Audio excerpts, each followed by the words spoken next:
Les associations n'hésitent pas à parler de marche historique après les défilés à travers toute la France hier pour dire stop aux violences faites aux femmes.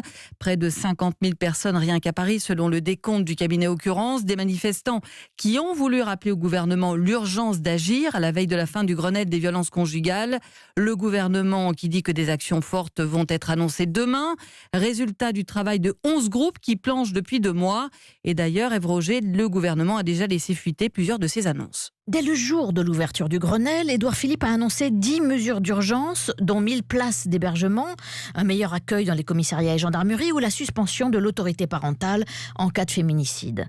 À mi-parcours, l'Assemblée vote à son tour une proposition de loi pour empêcher les hommes violents d'accéder à leur ex grâce à la généralisation de bracelets anti-rapprochement. Fin octobre, Marlène Schiappa présente à son tour de nouvelles mesures, la création d'une circonstance aggravante en cas de suicide forcé, c'est-à-dire quand un homme pousse une femme à se suicidé en 2018, 217 se seraient donné la mort en raison de violences conjugales.